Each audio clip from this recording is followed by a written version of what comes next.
Hello my dear friends, welcome to my channel. ഓണസദ്യകളിൽ ഒഴിച്ചുകൂടാൻ പറ്റാത്ത മറ്റൊരു വിഭവമാണ് പച്ചടി.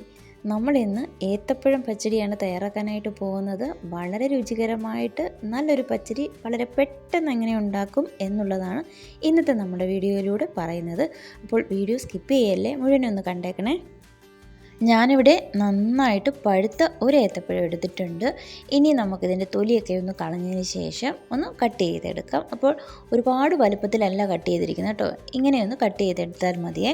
ഇനി നമുക്ക് അരപ്പിനായിട്ട് ഞാനിവിടെ തേങ്ങ ചിരകിയത് മിക്സിയുടെ ജാറിലേക്ക് ഇട്ട് കൊടുത്തിട്ടുണ്ട്. ഒരുപാടൊന്നും വേണ്ട, 4 ടേബിൾ സ്പൂൺ അളവിൽ ചേർത്ത് കൊടുത്തിട്ടുള്ളൂ. കൂടെ തന്നെ ഒരു നുള്ളു ജീരകവും ഒരു നുള്ളു മഞ്ഞൾപ്പൊടിയും കൂടി ചേർത്താണ് അരച്ചെടുക്കുന്നത്. ഇനി നമുക്ക് തൈര് വേണം. 4 ടേബിൾ സ്പൂൺ അളവിലാണ് ഞാനിവിടെ തൈര് എടുത്ത് വെച്ചിരിക്കുന്നത്. അത് കഴിഞ്ഞാൽ പിന്നെ നമ്മൾ കട്ട് ചെയ്ത് വെച്ചിരിക്കുന്ന ഏത്തപ്പഴം ഒരു പാനിലേക്ക് ഇട്ട് കൊടുത്തു. എരിവിനായിട്ട് ഞാനിവിടെ ഒരു പച്ചമുളകാണ് ചേർത്ത് കൊടുക്കുന്നത്. കൂടെ തന്നെ കുറച്ച് കറിവേപ്പിലയും കൂടി ചേർത്ത് കൊടുക്കാം. അത് കഴിഞ്ഞിട്ട് നമുക്കിതൊന്ന് വേവിച്ചെടുക്കണം. അതിനായിട്ട് കുറച്ച് വെള്ളം ഒഴിച്ചു കൊടുത്ത് നമുക്കിതൊന്ന് വേവിച്ചെടുക്കാം. നിങ്ങൾ തൈര് എടുക്കുമ്പോൾ നന്നായിട്ട് പുളിച്ച തൈരുണ്ടെങ്കിൽ അതായിരിക്കും ഏറ്റവും നല്ലത്. കാര്യം ഏത്തപ്പഴം നന്നായിട്ട് പഴുത്തതല്ലേ, അപ്പോൾ ആ ഒരു മധുരം ഉള്ളതുകൊണ്ട് തൈര് നല്ല പുളിയുള്ളതാണെങ്കിലായിരിക്കും ഏറ്റവും നല്ലത്.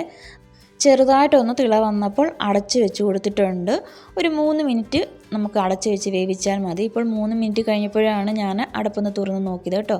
എന്നിട്ട് നമുക്കിത് ഇതുപോലെ ഒന്ന് ഉടച്ചു കൊടുത്താൽ മതി. മിക്സിയുടെ ജാറിലിട്ട് അടിച്ചെടുക്കേണ്ട കാര്യമൊന്നുമില്ല, നല്ലതുപോലെ ഒന്ന് ഉടച്ചെടുത്തിട്ടുണ്ട്. ഇനി നമുക്ക് ഇതിലേക്ക് അരപ്പ് ചേർത്ത് കൊടുക്കുക. നമ്മൾ അരച്ച് വെച്ചിരിക്കുന്ന തേങ്ങ ഉണ്ടല്ലോ, അത് ഇതിലേക്ക് ഈ ഒരു സമയം വേണം ചേർത്ത് കൊടുക്കാനായിട്ട്.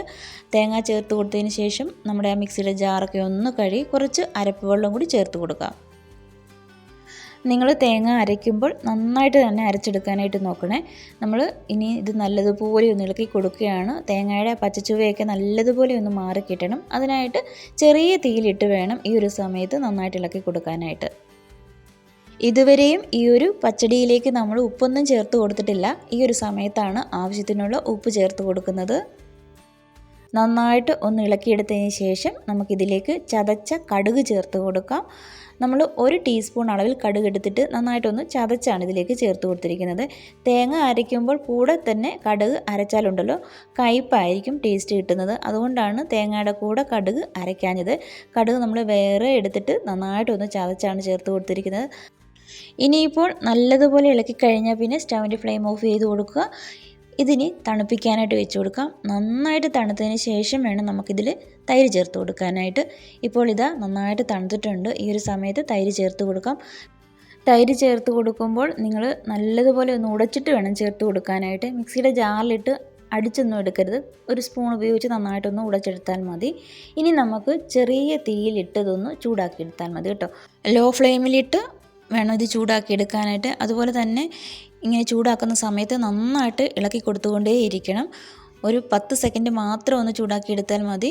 ഇപ്പോഴത്തെ കറക്റ്റിന് നമ്മൾ ഇളക്കി എടുത്തിട്ടുണ്ട്. ഇനി സ്റ്റൗ ഓഫ് ചെയ്ത് കൊടുക്കുകയാണ്. അത് കഴിഞ്ഞാൽ പിന്നെ നമുക്കിതിലേക്ക് താളിച്ചൊഴിച്ച് കൊടുക്കാം. ചീനച്ചട്ടിയിലേക്ക് എണ്ണ ഒഴിച്ച് കൊടുത്തു.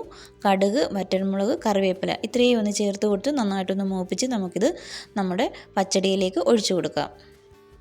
ഇനി നമുക്ക് നന്നായിട്ടൊന്ന് ഇളക്കി കൊടുത്താൽ മതി. വളരെ എളുപ്പമല്ലേ ഈ ഒരു പച്ചടി ഉണ്ടാക്കാനായിട്ട്. അപ്പോൾ ഏത്തപ്പഴം കിട്ടുമ്പോൾ എന്തായാലും നിങ്ങൾ ഉണ്ടാക്കി നോക്കുക.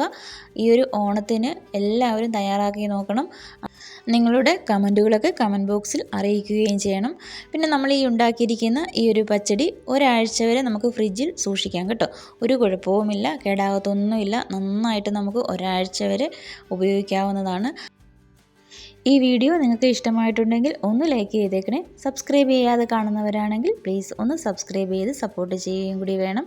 അപ്പോൾ പുതിയൊരു ഓണം റെസിപ്പിയുമായിട്ട് വരുന്നത് വരെ കണ്ടുകൊണ്ടിരുന്ന എല്ലാവർക്കും താങ്ക് യു ഫോർ വാച്ചിങ്.